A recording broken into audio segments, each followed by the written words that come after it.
Lyddie chapter 14, Ills and Petitions.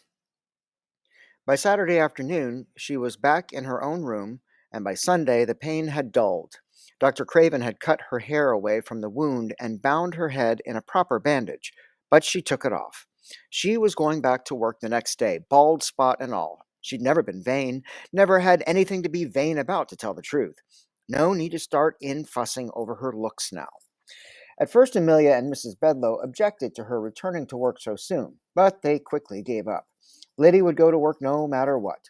"If you can't do the work," Mr. Marston had said. Besides, Diana came by Sunday evening and said she was looking quite fit again. Diana should know, shouldn't she? She went to bed early, but she couldn't sleep. Her head seemed to throb more when she was lying down. She thought about her family. Suppose that cussed shuttle had killed her or put out her eye. What would they do? And Diana, what was Liddy to think?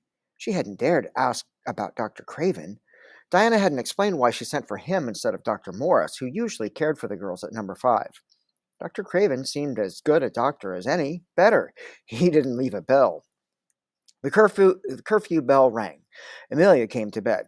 Betsy did too, though she kept her candle burning, studying into the night as she often did.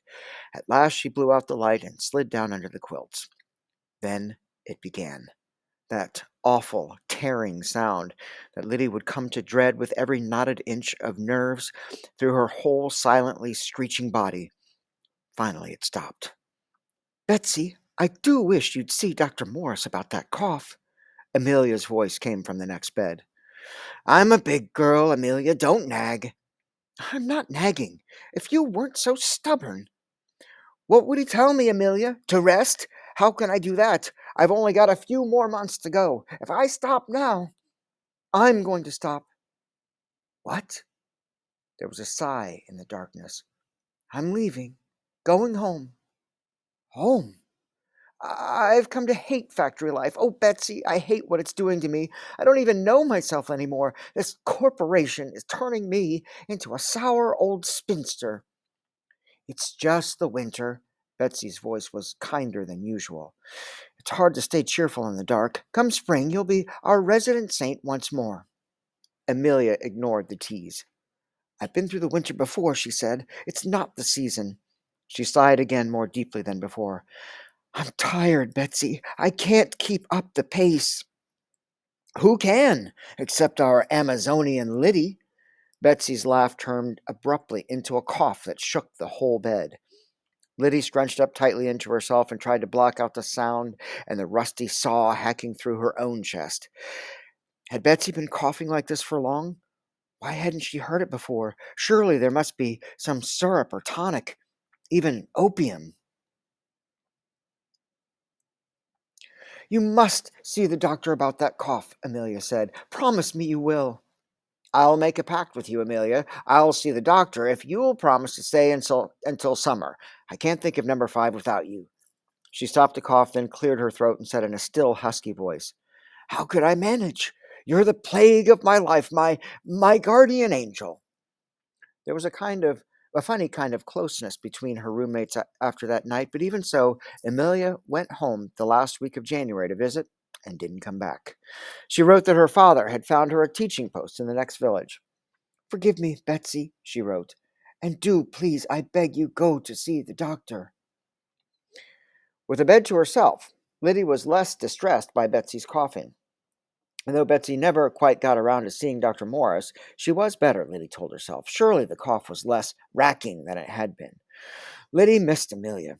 She would have imagined that she'd feel relief to have her gone, but Betsy was right. They both needed her in an odd sort of way, their nettlesome guardian angel. Her cut was quite healed. Her hair grew out and covered the scar. She was working as well and as hard as ever. Her January pay came to $11.20, exclusive of board. Everything was going well for her when Mr. Marsden stopped her one evening as she was about to leave. The machines were quiet, so she could not pretend deafness. "You're feeling fine again? No problems with the head?"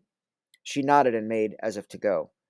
"You have to take care of yourself. You're my best girl, you know." He put his hand on her sleeve. She looked down at it, and he slipped it off. His face reddened slightly, and his little round mouth worked a bit on the next sentence. We're getting new operators in tomorrow. Not nearly so clever as you, but promising. If I could put one in your care, let her work as a spare hand on one of your machines. Oh, hang it all. How could she say no? How could she explain that she must not be slowed down? She couldn't have some dummy monkeying with her looms. I got to make my pieces, she muttered. Yes, he said, of course you do. It would only be for a day or so. I wouldn't let anyone hinder you. He smiled with his mouth and not his eyes. You're my prize girl here. I'm not your girl. I'm not anybody's girl but my own. So, it's settled, he said, reaching out as though to pat her again. But Liddy quickly shifted her arm to escape the touch. The new girl, Bridget, was from the Acre, an Irish papist through and through, wearing layers of strange capes and smelling even worse than Liddy herself. Liddy scented more than poverty and winter sweat. She whiffed disaster. The girl's only asset was a better command of proper New England speech than most of her lot. Not that she spoke often. She seemed deafened by the machinery and too cowed to ask questions, even when she needed to. As for tying knots, a basic weaver's knot, the girl simply couldn't do them. Liddy demonstrated, her powdered fingers pinching, looping, slipping, pulling, all in one fluid motion that magically produced a healed warp thread with no hint of a lump to betray the break. You don't even watch, the girl cried out in alarm. And of course, Liddy didn't. She had no need to. Her fingers could have tied that knot in a privy at midnight, and it would have held. It would have been invisible as well. Here, she said, barely clinging to patience. I'll do it more slowly. She slapped off all four machines. With her scissors, she cut two threads from a bobbin, and taking the girl to the window where the light was best, she wasted at least 5 minutes tying and retying the useless knot until finally the girl was able, however clumsily, to tie a lumpy knot herself. Liddy jerked a nod. It'll get better with practice, she said gruffly, anxious to get the stilled looms roaring once more. Threading the shuttle was, if anything, worse. Liddy popped the full bobbin into the shuttle and then, as always, put her mouth to the hole and sucked the thread through. Pulled it to length, wrapped it quickly on a hook of the temple, dropped the shuttle into the race, and restarted the loom. The next time the quill had to be replaced, she had Bridget thread it. And as she watched the girl put her mouth over the hole and suck out the thread, the words kiss of death came to mind. She had always thought the words a joke among weavers, but here was this strange-smelling foreigner sucking Liddy's shuttles, leaving her spittle all over the thread hole. Liddy wiped the point quickly on her apron before she banged the shuttle against the far end of the race. We don't want any flying shuttles, she yelled, her face nearly as crimson as the Irish girl's. By the end of the first day, the girl was far from ready to operate her own machine, but Liddy had run out of patience. She told Mr. Marston to assign the girl to a loom next to her own. I'll watch out for her and tend my own machines as well. Before the noon break of the next day, a flying shuttle had grazed the girl's shoulder, and she had let the shuttle run out of weft, ruining several inches of cloth. When a warp thread snapped, instead of instantly hitting the lever to stall the loom, she threw her apron over her head and burst into tears. Shut off your loom, Liddy yelled over to her. You can tie the knot this time. You should know by now, eh? The girl burst into tears again, and before Liddy could decide what to do with her, Diana was there, slapping off the loom. Burning with shame, Liddy glanced over as Diana, without a quiver of impatience, helped the girl retrieve the broken ends and tie a weaver's knot. When finally Diana stood back and told the girl to pull the lever into place, Liddy touched Diana's shoulder. Sorry, she mouthed. Diana nodded and went back to work. At the last bell, Liddy found herself going down the stairs beside Diana. She's going to do fine, your Bridget, Diana said. Oh, I don't know, Liddy said, wondering how Diana knew the girl's name, and then annoyed that the foreigner should be hers. Surely Liddy had never wanted her. She seems all thumbs and tears. They be such fools, those Irish. Diana gave a wry smile. We're all allowed to be fools the first week or two, aren't we? Liddy blushed furiously. I never thanked you proper for taking care of me before, she said. And your doctor, he never sent a bill. Mind you, I'm not complaining, but Diana didn't comment on the doctor. Your head seems to have quite recovered. How do you feel? No pain, I hope." "Oh, I'm all right," Liddy said. "Just ornery as an old sow." "Ornery enough to add your name to the petition?" Diana whispered. She was teasing her, Liddy was sure of it. "I don't reckon I aim to ever get that ornery," Liddy said. Betsy signed the petition. One of the female labor reform girls caught her in an apothecary shop one evening and got her to write in her name. Liddy was furious. "They got you when you was feeling low," she said. "They go creeping around the city, taking advantage when girls are feeling sick or worn out. Now you'll be blacklisted, and what will I do without you?" "Better to go out with a flourish than a whine, don't you think?" But Betsy was never allowed her imagined exit. She was to be neither blacklisted nor dismissed. Her cough got no better. She asked for a transfer to the drawing room. The work of drawing the warp threads from the beam through the harness and reeds had to be done painstakingly by hand. The air was cleaner in the drawing room, and there was much less noise. Though the threading took skill, it did not take the physical strength demanded in the machine rooms, and the girls sat on high stools as they worked. The drawing room was a welcome change for Betsy, but the move came too late to help. The coughing persisted. She began to spend days in their bedroom, then the house infirmary, until finally, when blood showed up in her phlegm, Mrs. Bedloe demanded that she be removed to the hospital.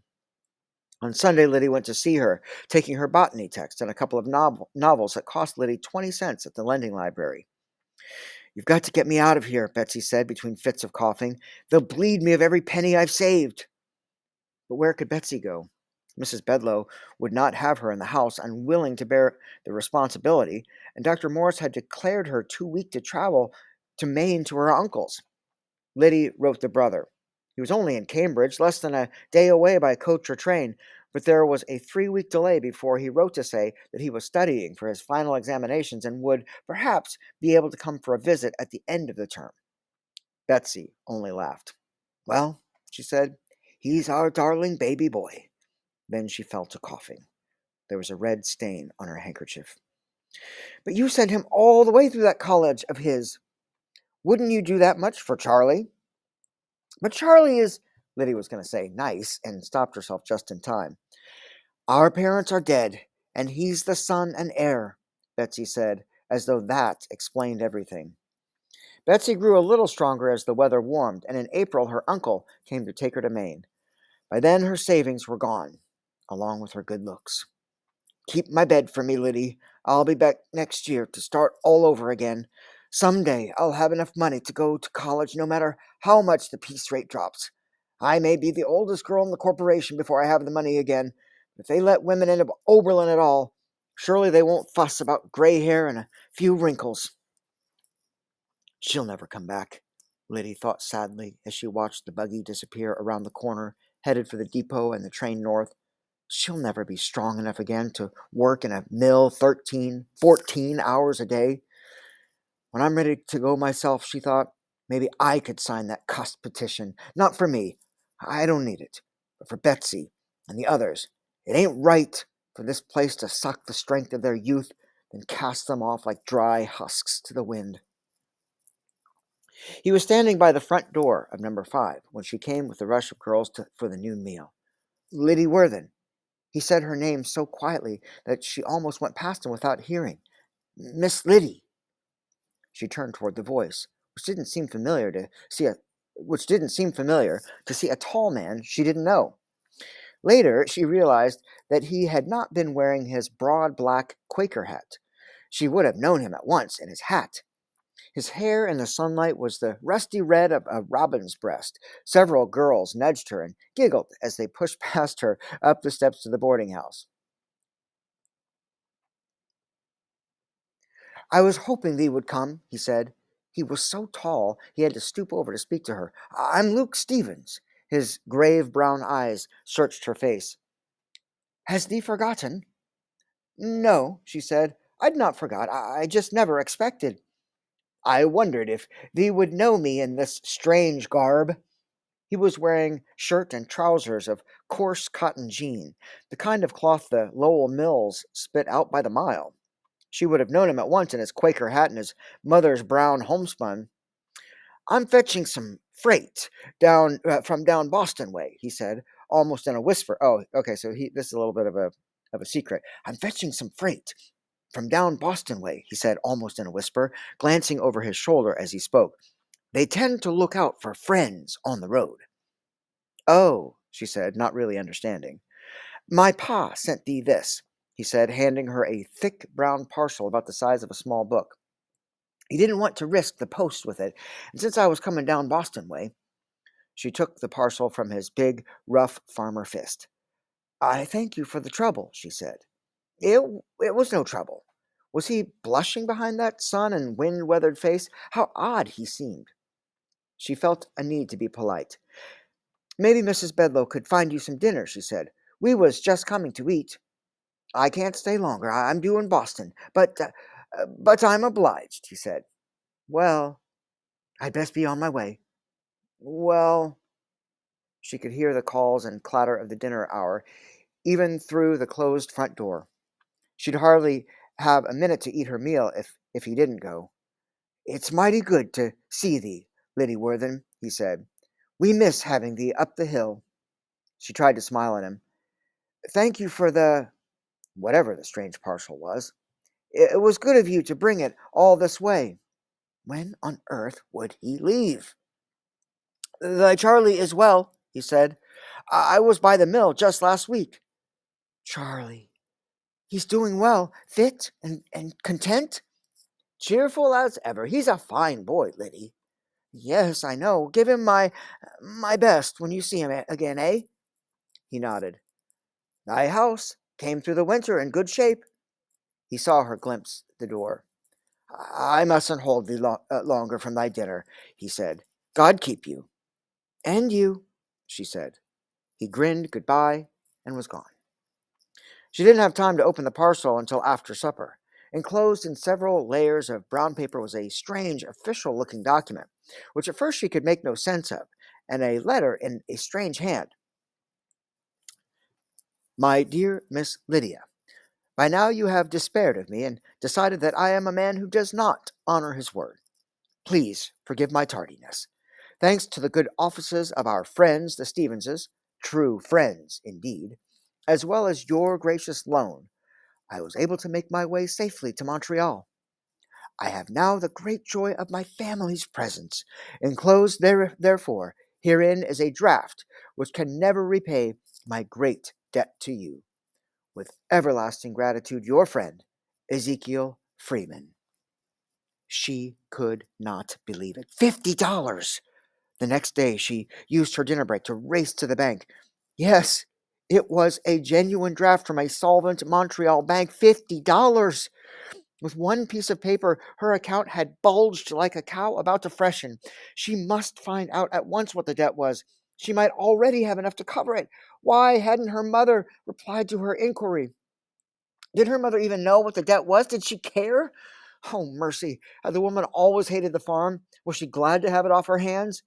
Liddy wrote again that very night. "Dear Mother, you have not answered my letter in some months previous. I need to know the total sum of the debt. Write soon. Your loving daughter, Lydia Worthen." She didn't take the time to check her spelling. She sealed the letter at once, then, reluctantly, reopened it to slip in $1. She awoke once in the night and pondered on what she had once been and what she seemed to have become. She marveled that there had ever been a time when she had almost gladly given a perfect stranger everything she had, but now found it hard to send her own mother $1.